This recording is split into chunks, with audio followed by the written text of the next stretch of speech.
MPP aban enim sika so hwe echen NDC Omampanyi koya bia na de woka ene se na ban no enche ne ho da bia edra emfi se obegina brane na wode enkontabuo ama oman no ye be kwama no ni se America man ma beto dwa se womo a ya vaccinate womo afa COVID-19 ho no niema hodo a ye chinchine chief hye wo hwene ye we no e be gumu e de ma womo ensem ne bebre ka we hu nti ye de be ma mo se kase bo akenkanfo eyeme Obahima Afia Asiedu mini abema Agya Kwabena Afia kase bo no emu ensem nie ene ye ma pani na nado dan kwakufo de se no mem na pon ehye no se afibia no betukoko gina simpie so akere Ghana fo se wo man bebi ebobreti ni bebi ekor bebi ebani no state of the nation address no ene ebi koso ewo enkran ha na nna ma pani na nado ekire mu se COVID-19 ba ye no e de ho bebraba na so na ban tutu ye power yinti no ama o man sikasam egyan na so pinti. It is always good to be back in Parliament and to discharge the duty in accordance with Article 67 of the Constitution of delivering to the House a message on the state of the nation.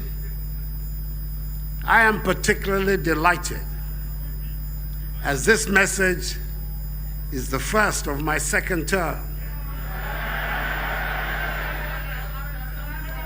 The validity of which was unanimously upheld.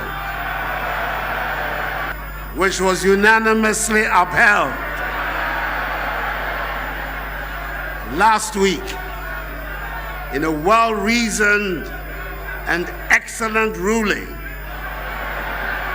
by a 7-member panel of the Supreme Court, presided over by the Chief Justice on 4th March 2021. The Supreme Court, Mr. Speaker, for example,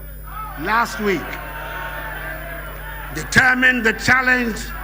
to the validity of the 2020 presidential election and affirmed this validity in a unanimous decision. Not 5-4, unanimous. Mr. Speaker, the court has spoken. It is time for all of us to move on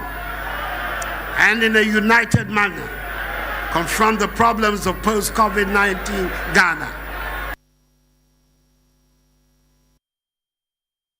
State of the Nation address Jumedie Koya Aseno hena omampanyi na nado dan kwakufo ado edi tu dwa say na ban no enwane emfri enkontabu a ewo so de ma oman eho. We're building a more inclusive society, and soon things will work for all in Ghana. And then we will fulfill our true potential as the Black Star of Africa. Crucial to achieving this vision is my uncompromising commitment to strengthening the institutions of our democracy and managing public resources with integrity, fairness, openness, and accountability. Mr. Speaker, ours is not a government that shies away from public scrutiny. Far from it. That is not the MPP way. That is why in 2001, under the outstanding leadership of the second president of the Fourth Republic, His Excellency John Agya Kufuor, and with me as his Attorney General, the criminal libel law was repealed to protect and expand media freedoms in the country. And in 2003, the Public Procurement Act was introduced to protect the public purse. That is why it was my government that took the bold steps in 2008 to bring about the establishment of an independent prosecutor with the setting up of the Office of Special Prosecutor. That is why it was my government that in 2019 enacted the Right to Information Act, which had been shirked by previous administrations, despite decades of agitations and civil society groups and journalists. That is why within 2 years of being in office, we more than doubled funding for accountability institutions of state like SHRAG, EYOCO, the judiciary, and the Auditor General. Government and the people expect those in charge of our governance institutions to do their work with professionalism and good faith.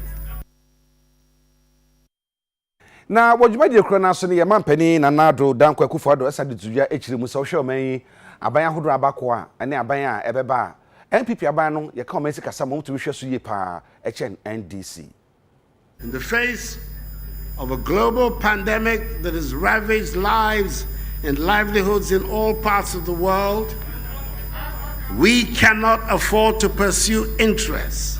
that will leave our nation and its citizens the poorer for it. COVID-19 has impacted heavily on economic activities, created uncertainty, weakened global growth conditions, whilst putting undue strain on already weak and fragile health systems, particularly in developing countries. Mr. Speaker, between 2017 and the first quarter of 2020, we had made considerable gains in the management of the national economy, where we witnessed annual average GDP growth of 7%, single-digit inflation, reduced fiscal deficits, with 3 consecutive years of primary surpluses, a relatively stable exchange rate, a significant improvement in the current account with 3 consecutive years of trade surpluses, strong foreign exchange reserve buffers, markedly reduced lending rates, and appreciable job creation. According to the COVID-19 Business Tracker Survey conducted by the Ghana Statistical Service in collaboration with the United Nations Development Program, UNDP, and the World Bank, the COVID-19 pandemic has led to job losses, with many Ghanaian businesses and firms being forced to cut costs by reducing staff hours, cutting wages, and in some cases, laying off workers. This survey, again, showed that about 770,000 workers had their wages reduced, and about 42,000 employees were laid off during the 3-week partial lockdown imposed on the Greater Accra and Greater Kumasi metropolitan areas and their contiguous districts, Tema and Kaswa. Government, however, succeeded in protecting the jobs and incomes of all public sector employees. Omampanyin na nadu dan kwakufu ado kasa no en wo che se omanfo bi omosori a omo kana ban no honsem enkanka dwumadi awro so be nyina ne titiu ene 1D1F so onye hye no saafo ni emie omani na omo bi omani ya ombe se factories bebre ene wasi ewo mai emo. Under the One District, One Factory initiative, 232 projects are at various stages of implementation. These include 76 operating as 1D1F companies, whilst 112, including 5 medium-sized agro-processing factories and 63 common user facilities, are under construction. Open your eyes, you'll see them. The Ghana Integrated Aluminum Development Corporation has made good progress on the bauxite exploitation program that will drive our industrial transformation agenda. We are in the final stage of an open and transparent investor engagement process and are in negotiations to select strategic investors to partner Akyere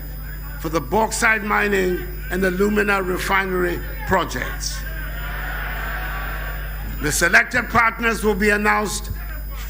imminently. Similarly, the Ghana Integrated Iron and Steel Development Corporation, GISDE,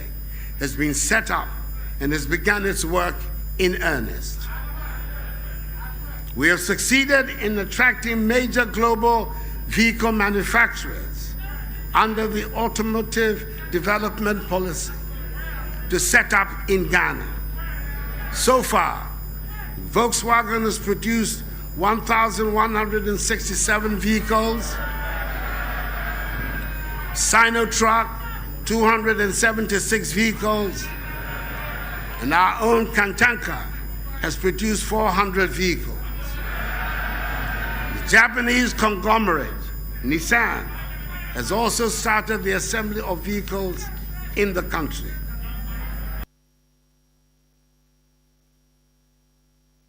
Na yema peni nana adodan kwakufu ado dwumadi kuru ya sesa de tudwe chirimu se abra ebebeto ba mfipinu ne aduonu no asema na amanfo ka ene se for more to do more yemfa mfie nan ka ho no nyi pinfa emmo omani puntu no no chese sansam mu ankrofo kan Ghana fo kan se for more to do more no obeye ama Ghana fo nto ni age.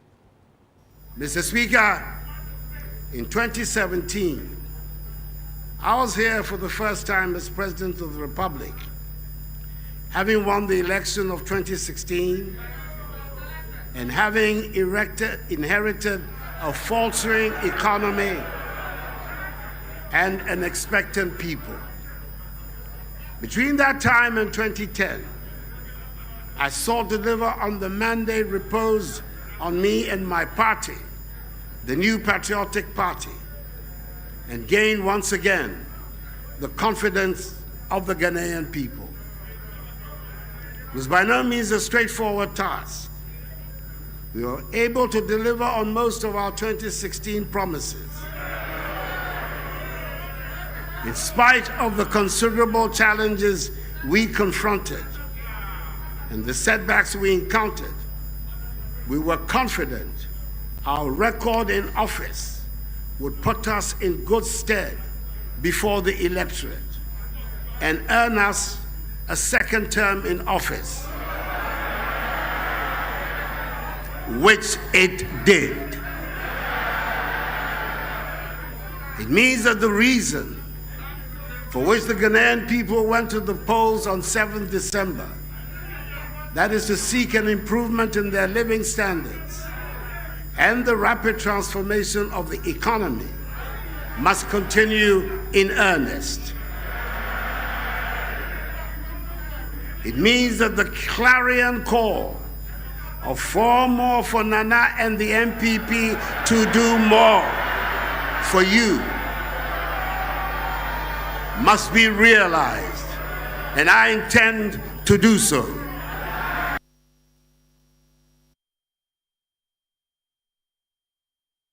Amampanyi na nado dan kwakufu ado esan de tudwa se sa ejapa deal ya amma so da na ehun nsem ye deja e wo mem no enye se wu wo besan anyane no na wo benyane ne bio dia ebeba mrahye bedwam enhyehyɛ mapa ban ne di gu akwan so ene anamo a wo tu nyina no wo de baba betu onim ansa na ehun nhyehyɛ no atumi abam bio. Mr. Speaker, when I appeared before this House on 4th January 2021 to deliver the last message on the state of the nation at the dissolution of Parliament, I called for a national discourse on the long-standing issue of illegal small-scale mining in our country. Yes, in the last 4 years, so much has been achieved in cleaning up this industry, training miners in the best methods of mining, introducing community mining, enacting additional regulatory legislation. But the reality is that illegal small-scale mining remains a major problem. I am confident that the new energetic Minister for Lands and Natural Resources and a Member of Parliament for Damango constituency, the Honorable Samuel Abujinapo, will rapidly facilitate the holding of this national dialogue and will work to build on the progress of his predecessors by enhancing regulation of this sector, which should be anchored on the protection of the environment and on community mining. The Speaker, let me at this point assure the House that in the course of this session of Parliament, government will come back to engage the House on the steps it intends to take on the future of the Ejapa transaction. Na yema peni nana adodan kwakufu adro ene bra na wokan ye oman bobre bibi gena bibi eku nyina ho ensem no ode tudwa chemu se ene na makanie papa ekura no ne tumi owo ene se do sisihya ne amanti no enfo se covid-19 yare ewo ho no school so hodo ni nyina no ye bia nkoda eku school ha bia enimu. All over the world, governments were forced to shut down schools as we did. However, we took steps to ensure that the education of our children was not truncated. Last year, bold and responsible decisions made it possible for JHS 3 and SHS 3 students to take their final examinations. And final year university students graduated. Currently, all our children from kindergarten to university are in school, studying in conditions of safety. This has taken place despite the outcry and opposition of some. I am required to provide leadership, and that is what I am doing. Government, through the Ministries of Education and Health, is doing all it can to ensure that the future of our children is not jeopardized by the pandemic. In 2020, the first batch of free SHS students wrote their WACC successfully. Results of the 2020 WACC indicates that more than 50% of candidates who sat the examination obtained A1 to C6 in all core subjects. This was an impressive WACC performance, with over 60% of candidates scoring between A1 and C6 in their best 6 subjects, including English and mathematics, which qualifies them for tertiary education.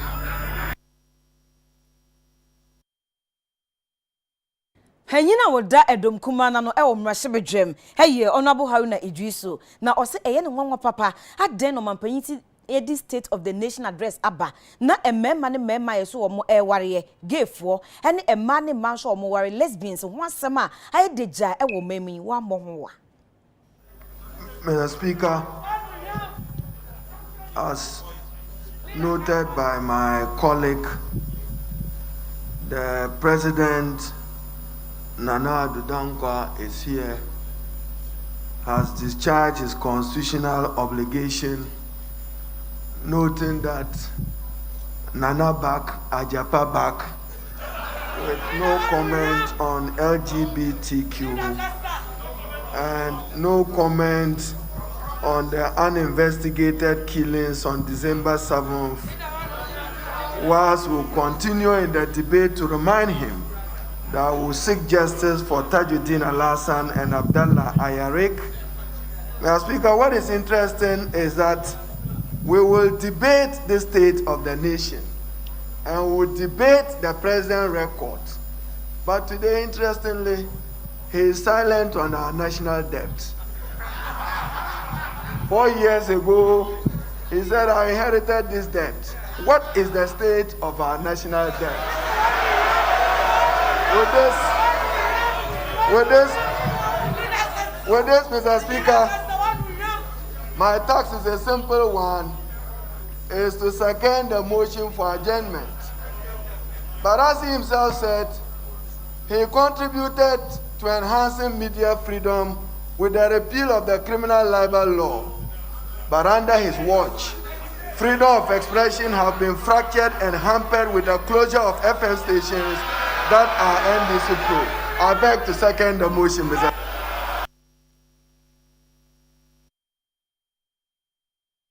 Area de shema mama Roma mama yen kotun kredi kan ye ba. Heji wo mo adwempo efa ensema omampanyi edi sudwa no eho. Promises that are never delivered, no unjai. And they will repeat it. And right here, na President Becky so my 88 hospitals. And no buy, other than them, baby. In the election period, almost basi a friend is saying airport, ne harbor, or Cape Coast, and they didn't even find any expression. This president, I end the ferry, I went to me and and said Ghana a canoe, and a baby I do. A cannon mini into Minka. I buy about 4 years, 1 megawatt of power. I buy a buyer, young gas project, John Mahama, NDC, ISU, and my, want to be fair being count.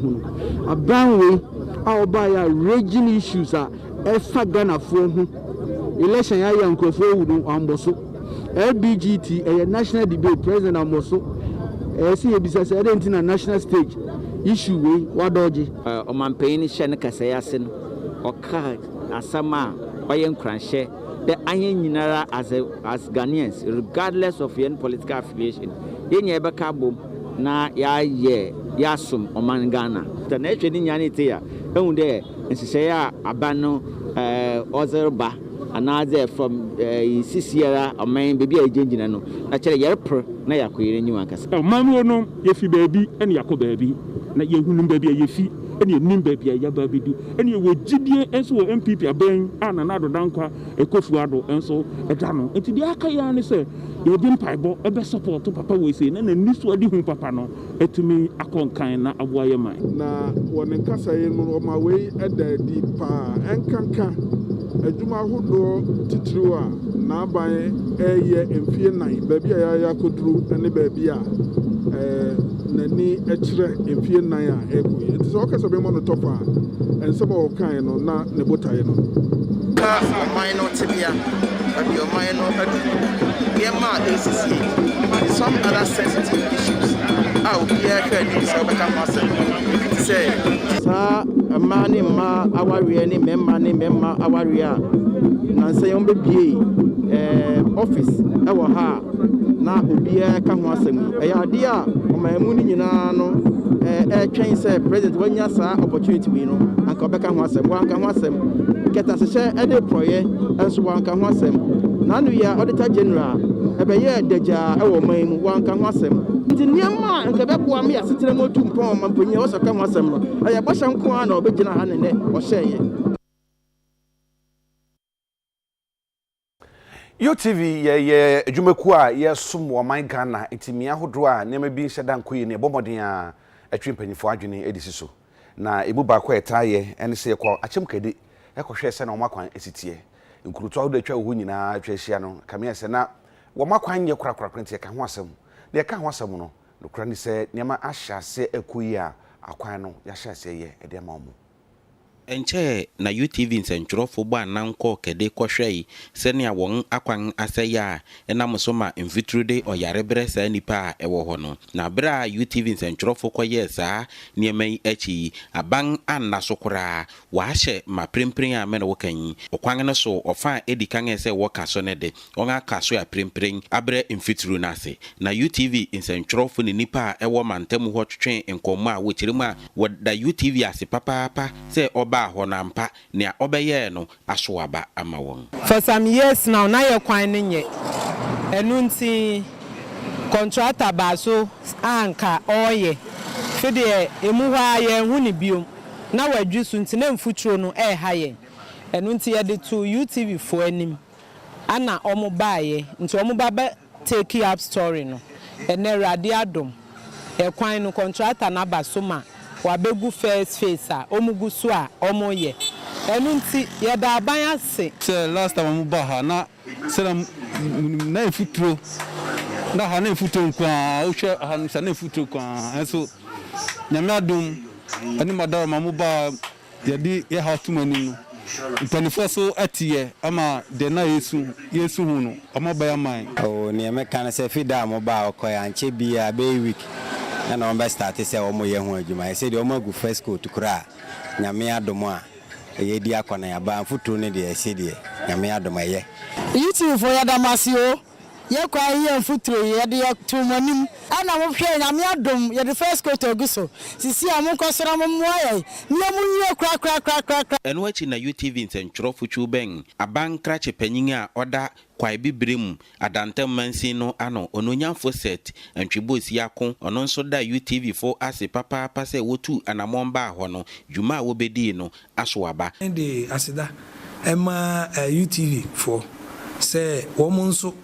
ewom se mu hwehweade nanso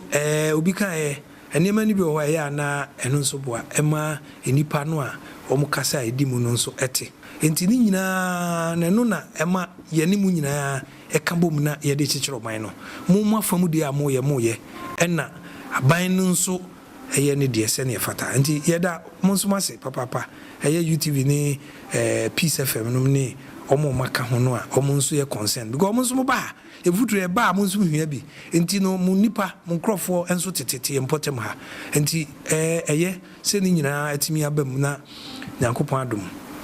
omatie yesu frɛ na ode adeserede to nipa ewo kede animusi wonya abotrema won na dwuma biara a ongafiase wo mansin no mu no wo bebɔ wo ho moden sɛ wo bewie ama nipa ho no wo ho atɔ mo nganya so mfa so nso. It pays to wait eye se obetwen na obesi abotre if you say eniema no ni government ni national cake no esua nanso esese obi anya bi enti se wo ye de nduru a esese enya botre ne ye bompa ye de stress ebi mra ye so me de mi hu ni se ne ayi abaye so no krampo no eye animonyam hye nananmo hinfu bi no mo from mantam emono omabomodin a akosoafo hwe enuane ene kua ho nsam eso Dr. Osofia Kotone naso wokoya onantese nyina ye boko okoma ne ti nkwa na wasese sese de omanani enku akuafo no eho nananmo hinfu wo from mantam na bo ana kokopie mu wo Dr. Osofia Kotone nase na se de ye nyina ye nim ne sisi a wono na eba be hweafo oba be hwe enuane na afa akua ye ensam so ne mpre no subie mu nie enti wo mo koma ne tiri nkwa se watimi akọvetin committee no anim no afiri mu afi wo enkunimdie eso na wo mo ha nso wo mo de to nanim efa kwan obefa so obeboa ama eye wo mo akua ye ensam so atimi apagya wo from mantam honom. To congratulate the minister for his reappointment as Minister for Food and Agric, and then to pass on to him some of our grievances from the town area, especially the farming sector. That's why we are here. Simple. Yeah, I just mentioned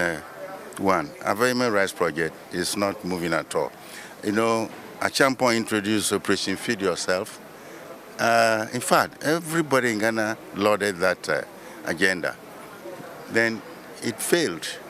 We don't know why. Number two, this government has introduced planting food for jobs.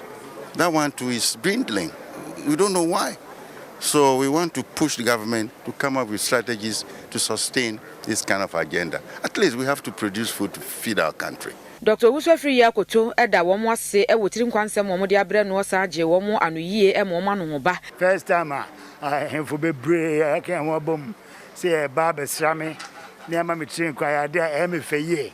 na wo ba no nso no metimi no mo didi nkomo ahu se de ne ma esi kro e wo omo mantam ho e fa kwayo ho adwuma di nkomo bebre osro ansana yesene aba fam ha abe meeting ntino ho popo nyina no ebedi akire ne ahwese kwaye e wo Volta region etumpon fi se hwe Volta region kwaye so yi ha duane ne ye bibia e pe no Ghana nyina bia no yensa be kan ko omo asase a nsuo didamu a omo nso bo amunim say on Volta region for omo hard working people, five vegetables atosode ene amone yo ne nema nyina omo asase no timidua nti Jesus aban eso omo sena omo nso be boa obetima boa man ama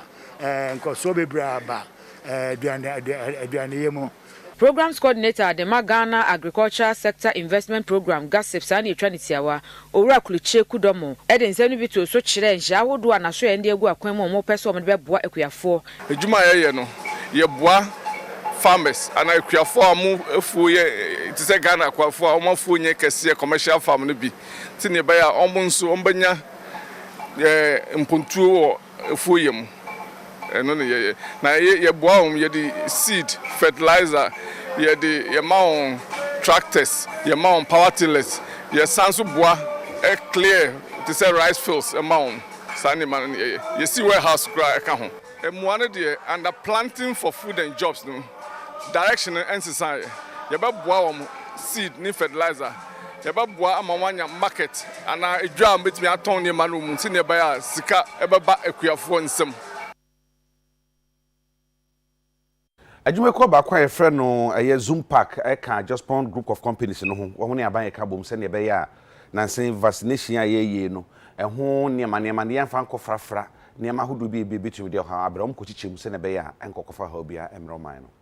ensem ne koso ekyiremu se ye wo mpane sei se ye vaccination anase immunization na ewura ebefiri mu aba no wanhwe ankora ne ya obehwe no na obi akonya infection bi te se hepatitis B anase HIV ne basa ha adwene papa enunti na eye na ye asemde se asoye hwe apomuden nsem so ene asoye hwe ahonidie nsem so ene Zoom Park aka bomu a won mo de sa enhyehyeye eye adwuma enhyehyeye mu no Zoom Park wonum bekọ apro ewo biaye a wonum ewo mpane ana wo vaccination nyina na ewura ne ade efiri mu ba mpane no ni nro ntontoro ne ade wasese ne nyina na wokọ a wonum bedi kan de afamfidie matwetwe ne nyina ansa na wode aka apomudie adwuma mu ewura wonum sesa sene a woye no no eho sene be ye beboa ma honidi akoso na wo kyena bi obi enkofa yade emfa emfisa ewura no emu enwura omoye no wayaresabia ho no eye nkofo moja sabi mpraduasa nipa kwa won aye ho adwuma e wo theater ene ade entu timi fa no mbefra ebanche nwura ene dokono hono saa ma ne nyeyi enu tie no no wo ho a ye ne aspiti ahoro no bi edi saa adwuma no na emom enye won nyina na won ho aso won akwankwa wotimi eba ebedi saa adwuma no bi enti ne edi kan ye botae ne se ye pese ye boa ma yaresabia ahoro no wonya akade a ye de sesa ayesabia nwura ni ye ni yie kosi se afidie no ye de ba kogum na ye de ohyew oja ho odin kase afa saa nwura ni nyina ho na efa ho wie a na kyese ye gidi se ekum yaremuawa a ebetimi awo saa nwura no ho nyina autoclave na efi ohyew no mu a na ekodia ebeyam no mu ye friend shredder eno be yam ebubu mpane ni nyina ye no mu hu na afei ye de agu afidie mu na ye de kɔ baabi a yetu nwura agu no medical superintendent wo South Suntreso abanya resabia ne Dr. Agya wo bo Zoom Park abaso papa wo anamontu a etiseyi sane enimu no pane ene yuwan a ye de ye adwuma wo ayaresabia no eno saa kwan no e manyarewa te se hepatitis B ni HIV eba enti bra ye wo pane na ye bɔ modern answer ye mpane ye de awo awie ne de ye de besie fi na fa yato agu ne kwan so bra ye wo pane no ye wanaka bi wo ho a ye de mpane wo ye wo wia ne ye de ahyem na mum de bia ye ngo bebre sa na sa bra ye wo mpane mpempem no de na akohia se e wo se ye hia bibia betumi ama ye de ne ma na gu se ye wona yaresabi hanko ade anka wie ya na anka de akogu ya de a ye hyenum na mum ye ko wo no bebi ansa ne abo ni nyina no ne card aba ne abehyerum enti ade a Zoom live for dia bre anopa de ye ni age ho pa yeto ayen kase ebo so dia ne ye ko Salem eye brono baako e wotashi e won kran ha na omanfo ne nsema wo ka ene se anokwa ahonidie won nsem nkoyie kra won yem hyehyom se ansha na enye nsunsonso e wo apomuden eso Nkronkra hodo e won kramantam anase bro no hodo e won kramantam a wo mo bempo ano no teshi e ka ho bi na eno no wo kyerɛ sɛ sisi a efi e dokoro wo mo pa mpanifo anhwɛ ho nsenkan a wanhwɛ ye bɛgye nsɛm kra wo kyerɛ sisi a Sangola gun no e yade a sisi a de efi nko a e na adokoro nsuo ni se mma nso kane no ke bɛka sɛ emu e ne enya nnam a ye mpataa momone sese ene ne ekeka ho na zisi a wo kire se fi na eje no aboso na afi nso manfo ho no mu twa mo to a enya asenketo enam so mu ni agya na abia wo mu fie enti ene wonya koduru ho no pe na waje mu agu ho no saa na we nyina no wo kire se so mobo no mo de bebo leje kuku krowo eye mesiri kropo assembly no se won sheda nya ntutuye pa wo betimi enya baabi akwakoto nwura de aguo na aye ne eye owura Robert Mensa wo no ehwe dampen site wa na se bia ya atu nwura aguo no twetwe nkomo emo de omakosem atu yanim sei de na meto gbo wa ni ntu na chu obi ne wa ke o ka ma ke ame wa na sa ame to mo fo da ni bia ne wi ame shele obi ne ko ka bia ka fe group ka me fe o wa na chi bia ne jo Ibadan ame fo da me gwe baba amaga she amaishka egbe no amaga she achijo ehwe bi no na ashinaya nka me wi a still ame fe na ga no lololo ni bia ne mba bia ne develop ho re si bia ne ko bia ne shikamo ona bia ne shikamo fe fine agun ka ba po awi aka o nsa bia ne fine ka ni bi na kan ka awa le wa hin ko bia ne kashi ne a to me ko na awa ko na arek le to me na arek bia ne fe ka ba ko ni asa bia ne fe fine kon be shikamo fe fine enu ahye ne ani omanfo omote empotem ho no so twetwe enkomo efa omakosemi hu ahade sanitation ye problem kakra wo ho no and as assembly ya dwin say be bia every Saturday bia no they be organize program to say we inti e bada be ka kire no eye ni mate lai e be ka kire na the first eye ni obe ka kire no na e da e ka say ne sadia ye ni e be ba na e be boa na sanitation adwuma na e wotachi no ya kwatia dwe ne Afia ke wo gota mi be pia ba la ke je mani bi se ba la ke nyungbo ninu e woli odu e ke jo se ne ke ba shikaji onam ko e bi e aka yin bola ko de efu ke wo doko mi lo gota shikaji nyungbo ni de ba wole le ke ma jan ni bi ni odu e ne fin bola ne ke ba e odu e le je bi awo e shi nyungbo ninu do wole odu e ke ba de ba tin e wo gota de tun gota na kan assembly member wo Accra West electoral area woteshi ayowura Felix ni aku woni UTV nsentwefo ehwehwe enkomo ano mo de ya be ye survey with one company bi ye friend no say Gamma for no enti ye see price no toilet price no is open defecation no and toilet price no na ye say omun hwe na ember form na every household bi antmenya one enhwe no fie no ansa na ye betumi stop mu say o me bi anko se sia ye stop o mo a ebia a toilet ba ku pe na sia ene public toilet ba ku pe na sia enti enu na ye problem no enti ye na ye twi ben ye no anu no na ye kasa ye say on boaye enti we no e wo more than 10 years the amu no e wo mo mi ba akonya no so manya only 1 year enti ye be ye sure say we nye dia e betu aso ye be continue na ye sa dia no na adishimama ye ka mo say UTV no siapam ka shebo na mo hwe de fishi pass be ka janshin ewo enkran moma ye nkoto nkran ye ba ye betu aso